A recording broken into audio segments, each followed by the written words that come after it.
right? And, right, you would rather have a pedophile at Thanksgiving, right? This is my family. I can remember saying to my mother one year, and I said, okay, well, how would you feel if I stopped by the prison and picked up like a rapist and brought him to dinner, right? And she was appalled. And I said, and yet you have 2 pedophiles at dinner. Yeah. And, you know, it wasn't a secret. So this is something these people are truly maneuvering, right? Like they are trying to grow up and live in a situation, or maybe be an adult in a situation where the entire family, right, is completely upside down, and that's what normal is, right? So the pedophile is just right in the midst of everybody, and people, like I was working with a woman today, and she was like, yeah, like grandpa, it was like, you know, oh, he's a rascal, stay away from him, keep your distance, you know, he's a rascal, right? You know, while he had molested, I think he had like 12 victims. Yeah. But that is how these families operate often, right? So, you know, if a person has been able to hold it together long enough and keep quiet long enough, and then you're 40 years down the road and you start talking and asking questions, people want you to shut up or go away. Right? They're like, that's already been dead and buried for a real long time, right? So that immersion is often like a volcano, right? It can be. Now, this is the unfortunate piece, is their outer game starts catching up, right? So they find themselves living adult lives very similar to their nest families, right? Often these women end up marrying their fathers, right? And all the way through that, right? The accountability is coming back to self, going, wow, I'm just choosing over and over again these same scenarios. How do I get out? And they recognize that often by the point they come to us, right? Like that the cycles are following. And, you know, I think often, you know, women will run away, right? They'll go to another state, they'll go here and there, and it's like wherever you go, there you are, right? Like, and you rebuild it all over again, right? So, that's the passion of breaking it up. Now, the watchers are very damaging. I call them the watchers, and they cause more damage than the actual abuser, because it's like being trapped in a psychological thriller. It's what it is definitely like. And maybe the trauma's gone, maybe that has stopped, but everybody around you is messing with you, right? And you know, it is a thing, the allegiance to the abuser, over and over and over again. It is a thing. And, you know, the children are the ones that are put in prison or exile, or, you know, the victims are the ones that aren't welcome to gatherings. And, you know, he is the rascal, right? Now, often as I'm working through this with people, right, the definition of insanity, right, is trying to get them to change. We cannot do it. Like, that is not going to happen, right? Trying to get them to understand how they are feeling is not going to happen, right? If it does, very rare, yay. But what's real and true is that, you know, when we're trying to make people understand our truth, then they have a lot of space to really mess with us, right? So being able to, you know, that's not to say that, you know, breaking open the can of worms is purposeful, right? I think often they feel the need to confront, right? They need to reconcile. What's real and true is true forgiveness is like a truce in these situations, right? You know, because if behaviors aren't changing and the actions are the same, yeah, then the old-fashioned forgiveness just keeps you walking in to getting hit, right? So this is like truly a truce, like fair enough. Like, I understand that you feel the way you do, and that's not healthy for me. Yeah, and that's a different game. You know, truce energy is void of a need for any specific reaction from the other person. We've got to get them there, where they don't need a reaction or a particular response from the people to be satisfied with who they are, right?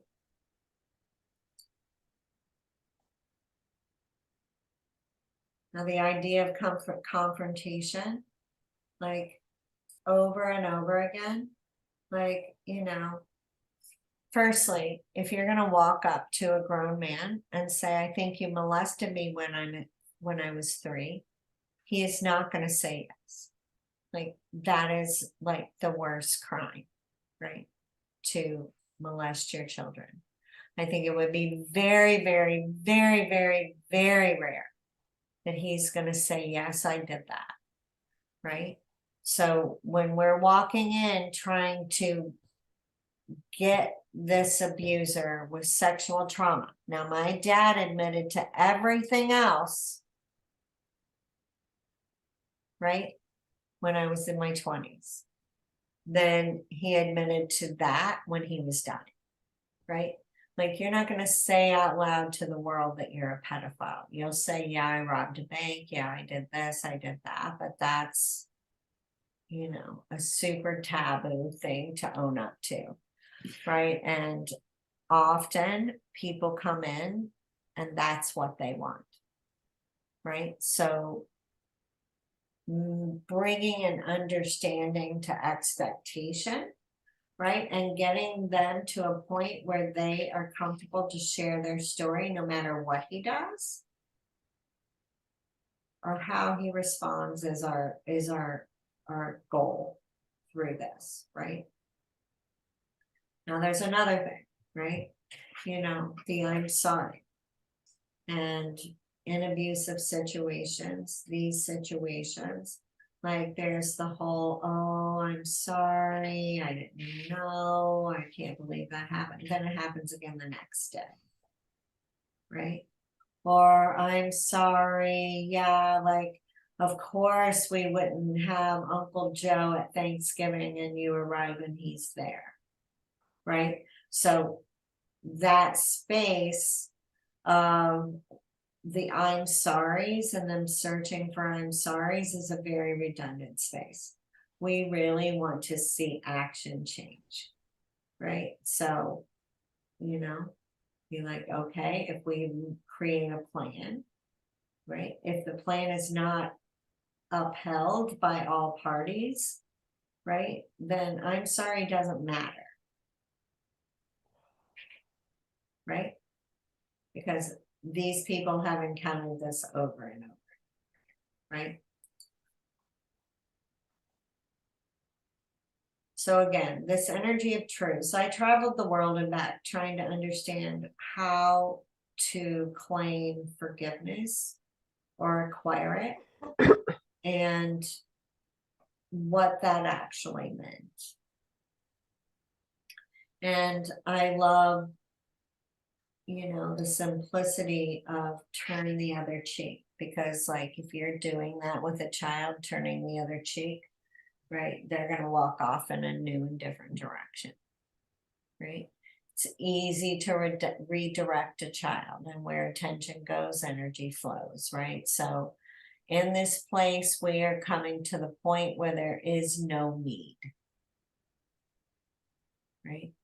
There's no need left before they're going to enter any sort of like conversation. Okay, you know what I mean? Does that make sense? Not entirely. You went through confrontation, reconciliation, and now a truce. Well, I'm saying when people decide they want to confront someone, that means they are going to be ready for a fight. Right? Yeah. Confrontation means people are going to be defending their sides. They're going to be trying to convince somebody of how they feel, and nothing's going to change. Right? I'm sorry doesn't change that. I had all of my abusers say I'm sorry. That did not change anything. Yeah. And then there's reconciliation, which the idea of reconciliation, like in that space, we have to be very careful about the actions, and all of our focus be on actions, because a lot of abusers, right, like their go-to is I'm sorry, right, and all lovey-dovey, and then tomorrow it's going to happen again, right? Yeah. So we're trying to draw their attention away from the words, and if there's going to be true reconciliation, there's going to be different action. So we're turning their attention towards the people and the situation's action and away from their words. Okay. So now you're going to go over a truce, which is where both parties broker a deal. No, a truce is more like a handshake, where you're like, fair enough, and I don't agree with you, but I'm not going to fight with you anyway. Either. I'm not going to fight with you either, right? That's that space of like just going, I'm not going to blame you anymore. I'm not angry at you anymore. I just really don't want to fight. Yeah. Because often they've been fighting for years. So true forgiveness is the dissipation of the need to fight or the need to defend. Right? And when we get that place, like true forgiveness is an indifference almost in this situation. Well, where does justice come into it? Well, that is not at our hands. Right? It's not like how am I going to hold justice? You know what I mean? These victims, like, unless you can prove it, most often you can't. The statute of limitations have run out, right? Yeah, if there can be a law case, then that's one thing, right? But these people are deciding at this moment, am I willing to just divorce my whole family? Mm-hmm. Everyone. Yeah. Right? Or can I come to some sort of place that I can navigate and not lose everything? Or can we get everybody on this island over here where I can still have the meat of my family? Is that possible? Right? If none of that is possible, right, which is sometimes, right? That truce energy of just being like, okay, I don't have any more emotion around that, and I still don't like the way you're acting. So I'm gonna walk over here. You know what I mean? And that is a truce energy. Like you're not mad anymore, you're not angry, you're just not tolerating. It's like if you were in a game of tug of war, you laid your end of the rope down and went over and had a sandwich while they were still whirling. Yeah. Or you tied your end of the rope to a tree and went over and had a sandwich while they were still struggling, right? It surely becomes that energy. Yeah, well, you remove yourself from the battle. Yeah. You Right. just remove yourself from the battle. And if I can talk people out of confrontation, I do it, right? And like, Yeah. let's figure out a different way, right? That you can be satisfied. Like my questioning through that is always like, what, if you want to sit down and you want to have a conversation with your dad, fair enough. What is your outcome? Like, what are you hoping the outcome would be? Right? And we start breaking that apart. Right? Well, I want him to admit to molesting me. And I'm like, well, you're going to be disappointed. I'm really, truly almost positive of that. So I think we need to be very clear, of what we are wanting to achieve if we're walking into that. Well, I find it's interesting with truth. It says true in it, TRUE, as long as you know the truth. That's what really matters. That's where it lands, right? That's where it finally ends, right? Like, yeah. It is true, right? Like it does, like it's that energy of like, if you want to live over there in the chaos and you want to choose to believe that, bed of lies and hang out with, like, okay. I'm not going to judge you. I'm not going to be angry about it anymore. I'm not going to like ask why in my head 1,000 times, right? It's truly a space of indifference. Like, y'all go ahead and do whatever you're going to do. Yeah. Take me off the Christmas and Thanksgiving list. Yeah.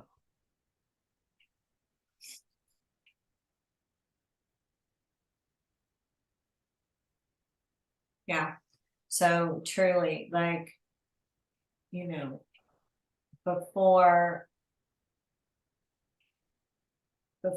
they step into that conversation, right? I really, really want to be very solid with them around any and all expectations, right?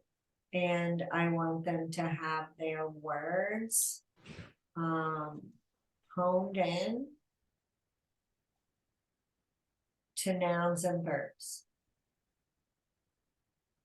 right? Because these are master manipulators.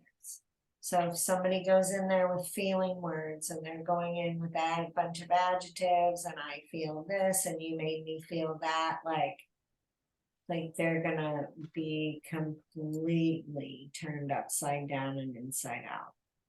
Yeah.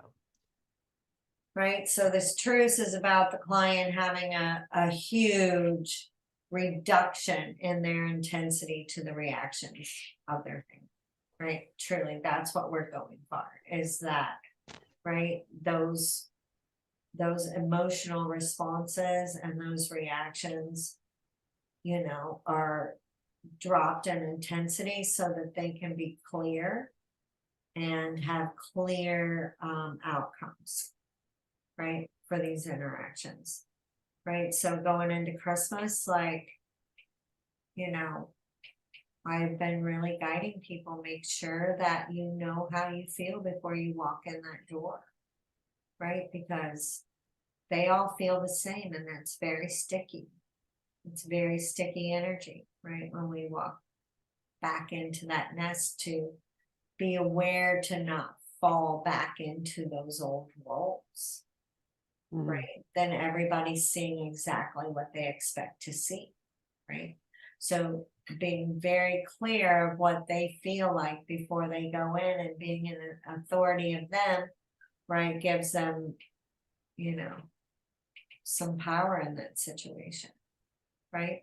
Now, you know, I'll have people say, well, right, I don't want to feel like I'm running away. And I'm like, I understand. And, you know, you walking in a different direction doesn't mean that you've shut that door forever. It means that, right, that that game has to elevate for you to be able to interact. Now, what I will say, my family gets very mad at me when I talk about it, but what I watched is my father's evolution through those years, because, you know, in that level of accountability and not being emotional, right, his behavior changed hugely, right, when he was around me, right, you know, and my brothers would say that, right? So that's, you know, the evolution of holding someone accountable. I mean, because truly the way our world is set up right now, it's set up for people to just keep misbehaving, right? So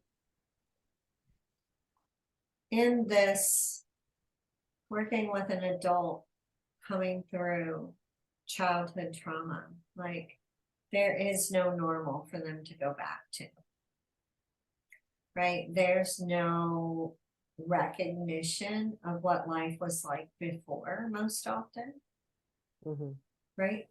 So, you know, establishing a new normal for them, right, has to be measured by increments and pointed out every step of the way, right? Because what is acceptable, the line of acceptability for these folks is very different, right? You know, I mean, a person that has been beat up their whole lives, if somebody's beaten on them in their marriage, or their, you know, their fights are very violent, that's a norm for them, right? That's not something that, right, is out of the ordinary. I watched this documentary years ago called The Human Experience, and these young boys came from a very violent home, and they ended up growing up in like a halfway house or something. And, you know, they talked about their interaction with the outside world, and they were like, why would I care what happens to you? Like, why do you think I would care? Like, my dad just kicked the shit out of me. Nobody cares what happens to me, right? You're laying on the sidewalk. Why would I stop to help you? When have you stopped to help me, right? This attitude and this mindset, right, for what's acceptable in their world and in the world of others is pretty low, right? Or pretty large, one way or the other, right? Like, however you want to look at it, right? But, you know, their bucket of choices are very used to being made for them too. So teaching someone, you know, because we as parents teach our children to make choices, yeah. And that's not been like, everything's been dictated for these people. So as adults, they struggle a lot making choices, right? So that's a big part of our piece too.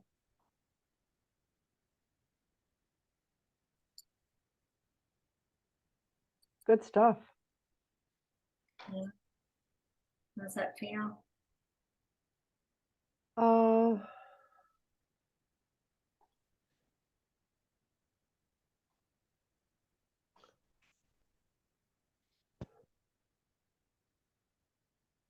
Well, it was very eye-opening, you know, because